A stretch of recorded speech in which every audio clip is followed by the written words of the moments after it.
Hello everyone, Therese Lawler here. Okay, after looking at this, I still don't know what kind of fabric it is. Obviously, it's a new fabric, so they purchased it recently, but it's like not like cotton, like this kind of shirt. Like I have a Chang Beer shirt, and it's more like cotton mixed with something. This one is like cotton, but it's like more like kind of canvas. Like you can kind of see through it. Like if I look over here, like you can see through it. And it's the kind of fabric that they used like back in the day, like, when, I don't know, like Spain was like just like arriving in the Philippines is what I think of this. When Spain was like in the Philippines, because this kind of reminds me of my great grandmother's shirts and like how it was kind of made with like simple fabric.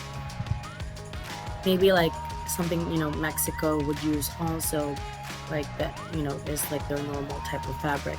I'm gonna go ahead and try to look it up online, also ask Canales Cafe, but and I don't know what kind of yarn that they use, but it's like a specific kind of yarn. It's not too thick and it's very delicate, so I have to be really careful with the shirt, so I'm just gonna pack it up, but like and put it in storage. But it's like really cool because it's their traditional type fabric.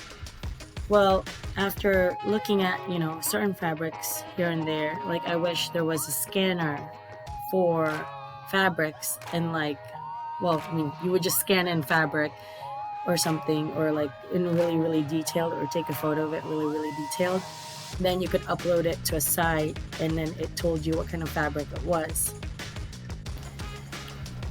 I don't know if they have a site for that. I'll have to look that up, like a textile type site, and you could scan in like literally like any kind of textile. Like I'm sure like Parsons has that, or FIT, Fashion Institute of Technology, or Pratt Institute, but I don't know of anything like that. But they do have something like that for fonts. So recently I bought a Monique Louvillier perfume, and I took a photo. Well, I mean, I took a photo of the logo, but I also looked it up online, and then I was able to upload it to this site called What the Font. And this site allows you to then analyze the type of font Monique Louvillier is, and I made like a whole blog post on that. And my thing was like, it was this kind of script font and this kind of script font, and then, but like the ONIQUE is different from the M for the Monique. So maybe like the M was different, or it might be a font that's made specifically for Monique Louvillier, because they do that. And then for Louvillier, it was like so it's Louvillier. So it's LHUILLIER. So the capital L in the Louvillier is different. And I found something that was like really similar to the Monique, the ONIQUE, and then the HUILLIER, and then the capital M and L, like you would have to use like something different. But I'm sure it's like a Monique Louvillier type font, I guess. Anyway, that was just something that I thought I would put out there, because for those of you who might be interested in fashion or anything like that, or coming up with like anything like that's like something that like you can upload stuff into, like What the Font was a really cool thing for me for graphic design. I don't know if I used that during college. I don't think I really did, because I didn't really have to analyze any fonts. But after college, like I used that for, not sure. I know I used that when I was in the Philippines, like 2015, 2016, for doing something. It was just for fun, for a blog post. But yeah, that's cool. Yeah, thinking of like just coming up with like apps like that is like one of my things that I like to do. But then I don't really do anything like computer wise. But the other thing too are, these beads are certain kind of beads, like what kind of beads, I guess. But you know exactly what kind of beads, I guess. This is for the most part. Well, no, I actually don't.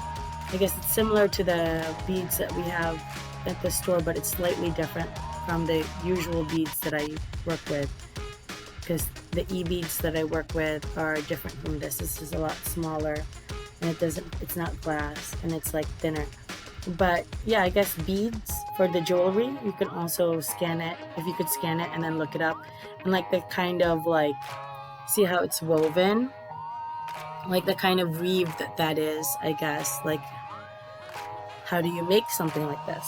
Like, I realized that you could with like a loom type thing, but like how do you exactly, and like it would refer you to a site that you could go to learn more about it, or YouTube videos, and it could refer you to like a store. And same with the fabric, like it could refer you to a store, like what kind of fabric this is, but also it could refer you, like if you scan this in, it could refer you to videos of like how to make something like that, and like what cultures make stuff like that. So I think that would be really cool. Anyway, that is it for my video. Thanks for watching. Have a great day. Bye.